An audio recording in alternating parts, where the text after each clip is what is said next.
Welcome back, everyone, to Disco Elysium. You're here with the man Lefebvre, otherwise known as DraxxKraven, when it's time to explore the coast. Oh shit, there's some bottles over there. I'll collect those all later. You know, when the time comes. A creaking ahead, a broken axle grinding. Ah! Change! A breaker box to power the radio pylon above you. Maybe there's something inside. Ooh. Doink. Spur some change. Sorry, I started playing Planescape Torment the other day, and the item to make things highlight is a different key, and I started playing Fallout 2 again, and the key to make things highlight in that game is different from the other. I can't keep this shit straight.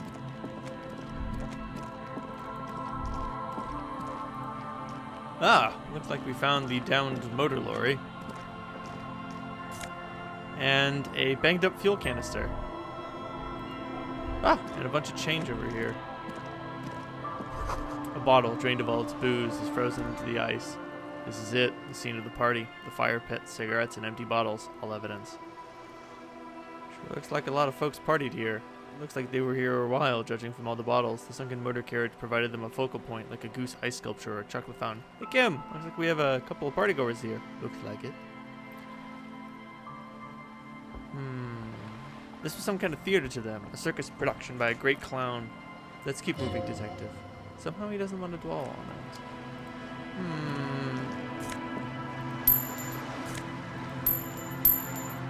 it. Let's check out the motor carriage. Jesus Christ, this thing is wrecked. A banged up motor carriage lies half submerged in the icy water, slowly sinking into the Insulandian Ocean. Only the cabin top, rear wheels, and engine remained visible. Must be cold and lonely down there in the icy water. The seawater has already started to corrode the metalworks. Remember the tire tracks in Martinez? This is where they were leading. So this is where the tracks were leading to. It appears to be so. Let's investigate. I agree. We should definitely investigate. You get a sun-sinking feeling. Stomach acid comes up as you look at the motor carriage in deep, dark, cold water. Why the doom and gloom? It's just a sunken motor carriage. Some motor carriages are bound to end up in the sea. Run your hand over the cold metal. The motor carriage is properly stuck in the ice. Getting it out would require a team of specialists. A single day in the salty seawater would ruin most vehicles, but this one looks worn even in places the salt water hasn't touched. What's the make of this MC? Can I see a logo? The logo's too deep in the murky water, but you do see a monkfish floating by. How long has it been here? The ice hasn't closed around the vehicle yet. My guess it's been here since last Saturday or Sunday. The estimate is correct. The incident probably occurred on Sunday evening. Oh well, looks like Jacob Ear's journey came to an abrupt end here. Your mocking tone finds no response but the motion of the waves. Yes. Crazy recklessness. Yes, crazy recklessness. What should we do? Let's wait for the low tide and see what's inside. Great idea. Then we can get the things inside. The Joyrider must have left something good inside. Guns, papers, maybe a cool jacket. Joyrider jacket. How long will it take for the low tide to come in? I don't know. An hour or two tops. Sit on the swing and wait for the tide to recede.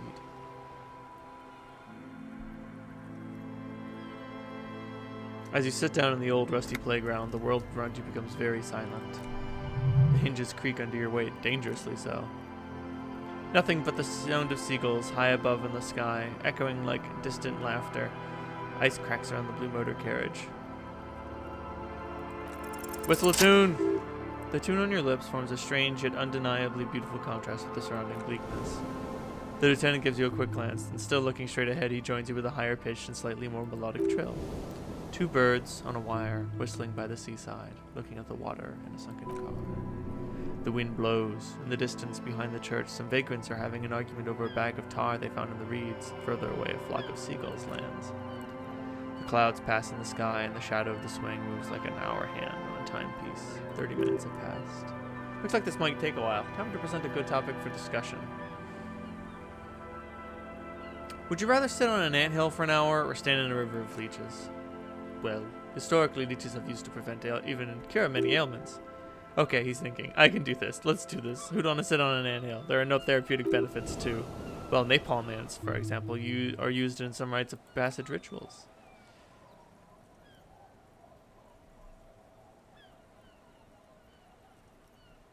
If you have to side with either the strikers or the shipping company, who would you choose? Luckily, I am already a member of an independent organization, and therefore do not have to choose between a rock and a hard place. But if someone put a gun to your head,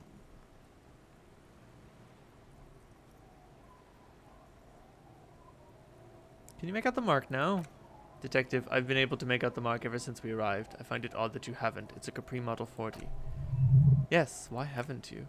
It's a simple and rugged machine favored by working men, government officials, firefighters, animal control people, you know, those kinds of people. Is that a number on the side? Yes. 41. What do you think it stands for? It's as if he knows what it stands for, but he wants you to say it. It's pedagogical. Does he know something about that speed racer? I hate guessing. District, something, a precinct, something municipal. Oh God, no. I'm sorry, Harry. I'm so sorry. 41, precinct 41. A massive pit opens up in your stomach, and the most terrible feeling comes over you. You feel like you're about to faint and fall off the swing. Your hands get clammy, and the air tastes sour in your breath. Oh God, Harry. Oh God, Harry, what did you do? No, just nope. Say no to this, Harry.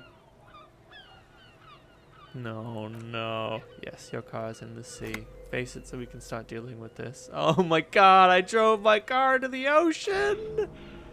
I'm afraid, yes. It looks like you started in front of the whirling, jumped over the canal, and then drove your vehicle into the sea. The badge, the gun, and now this? The lieutenant adjusts his glasses and doesn't say anything. There's also a fourth thing you've lost. A fourth thing? More precious than the gun, the badge, and the motor carriage combined. Lost forever into the deepest of seas. Things were going so well. We were whistling merrily. You can still whistle. Besides, the night is always darkest before the dawn. At least we have a pretty good suspect. If we found the motor carriage in the sea, maybe we'll find her too. Well, at least I can see what's in there now.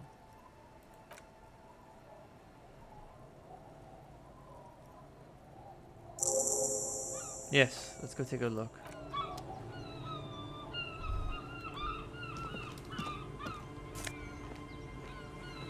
A RCM commander's jacket and RCM badge, Lieutenant 2 Junior Dubois.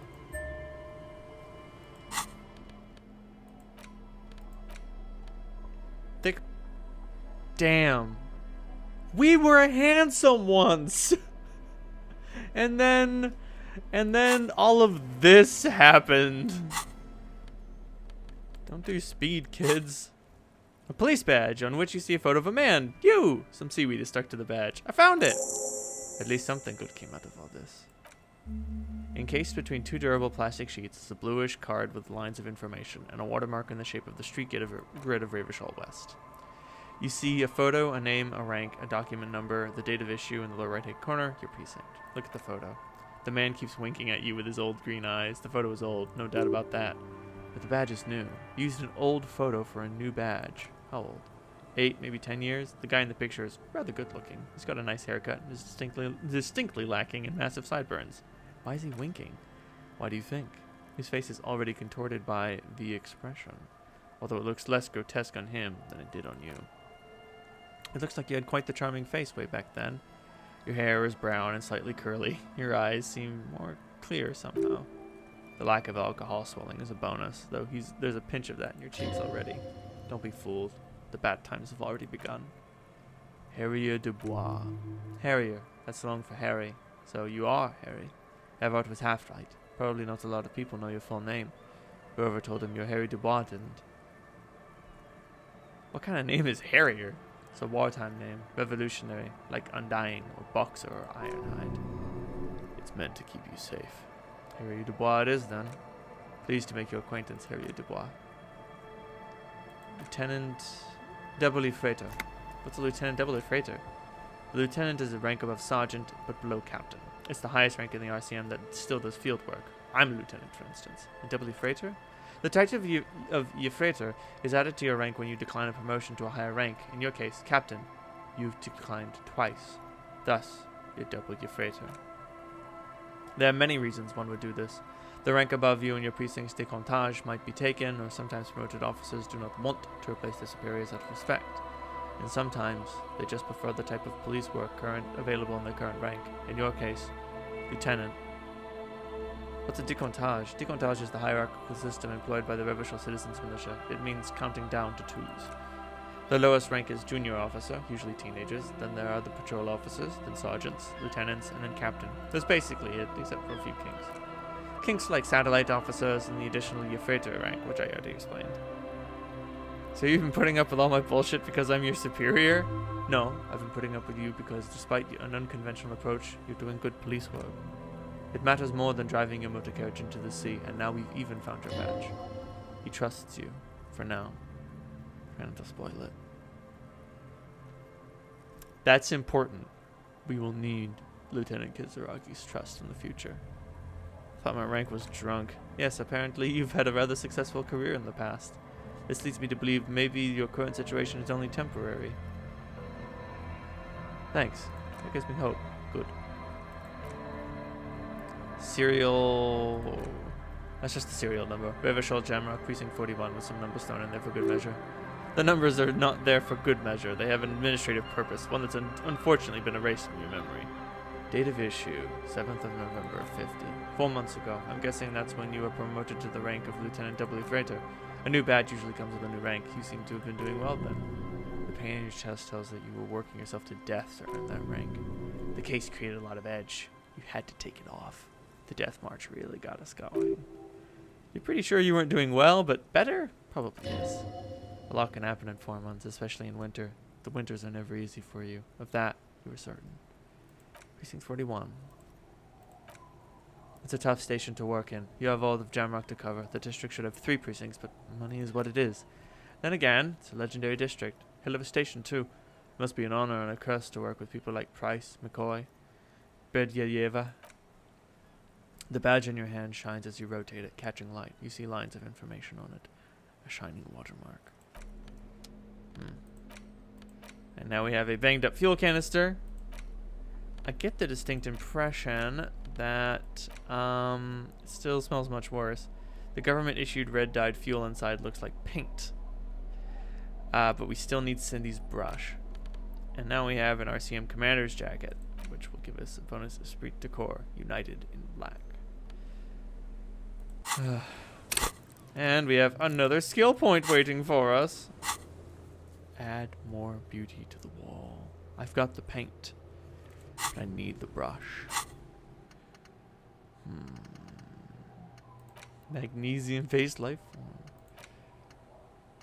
You know what? Let's start unlocking the bow collector.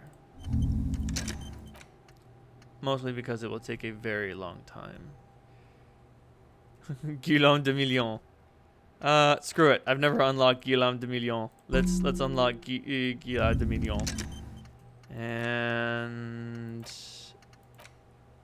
let's take a bunch of long ones now so we can unlock them later. And give me date of birth generator. How old am I anyway?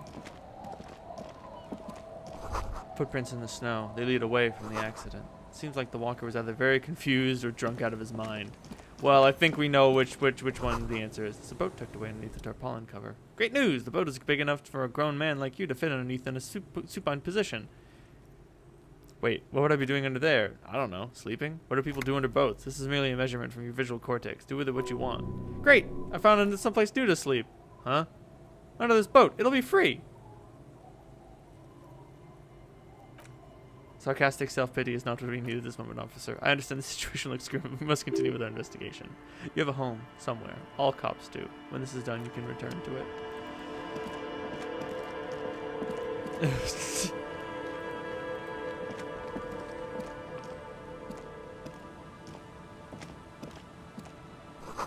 Through the broken glass, dusty shelves, and a forgotten chair. Behold. The shack with the red chair. I don't know why I'm drawn to this shack. A cold breeze is enough to make the plank walls creak. Ooh, postcard. And a bow knot. +2 to drama. see a dark red chair in the dim light of the room. We will need that drama. We will need all of our dramatic ability before we sing karaoke. But later. I want a grand audience for this display. Northward. Sounds of life from north. A washboard scrums film from fabric. Makeshift fire pit. Hey, these guys. We'll talk to them in a minute. And some magnesium. Slurp.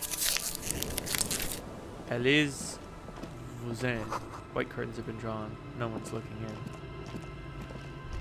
Oh, no one. Not even me. Some intercellary trousers. +1 to the kingdom of conscience. You see dust-covered linens. Dried tulips on a bed. A wetting stone. Well-worn and covered with rust.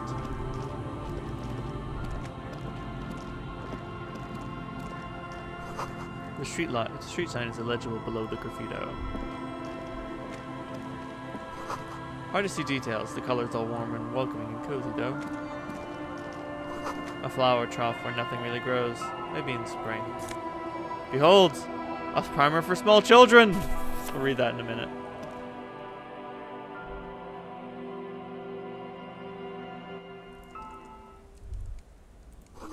It feels safe and warm here, not like outside. Industrial coal pellets burn with an orange glow. Hello, mister. A young girl, barely 4 or 5 years old, sits on the sofa. She's looking at you with frank curiosity. She clutches a small stuffed animal. Occasionally she twirls it around.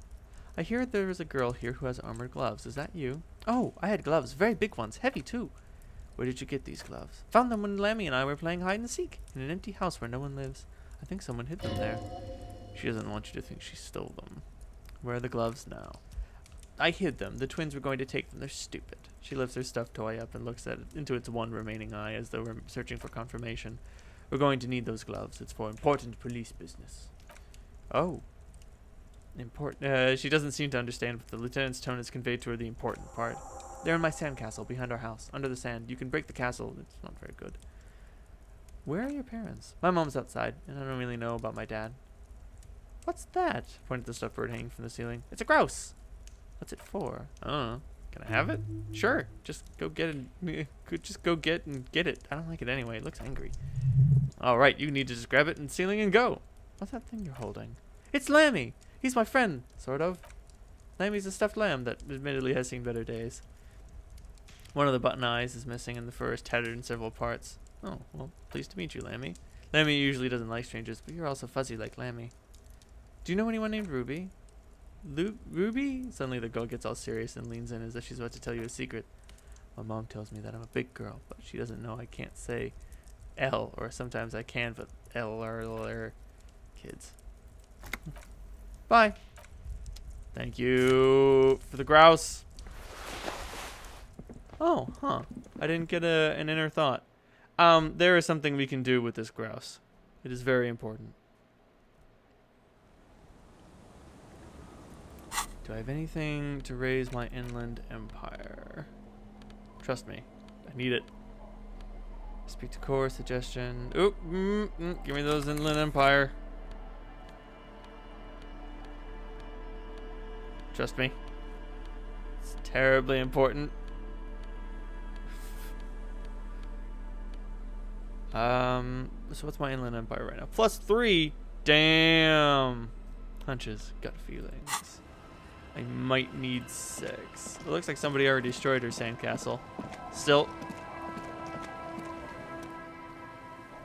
Broken.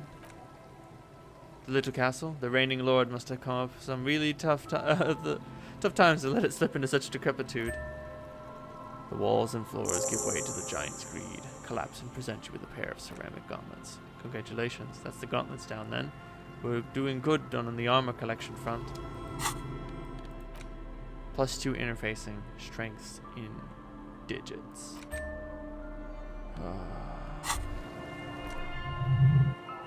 As you fold your fingers into a fist, you realize you could knock anyone out with one punch. The white ceramic glove wraps around your digits comfortably. Your movements cause tiny clicks, like dice rolling somewhere far away, as the plates reorient to your motions. I will be responsible with this. This is just to protect me from harm, not to show off. The hardened, vitreous enamel, at once sleek and voluptuous, add a glow to your cheeks and a spring to your step. Just imagine what a full suit of this stuff could do for you. You really do feel more confident. Invulnerability does that. Even partial invulnerability. 1 down, 2 pieces to go. Here I come. 2? Are you sure you're correct? There was a helmet too. 3 pieces more like. You were ambitious.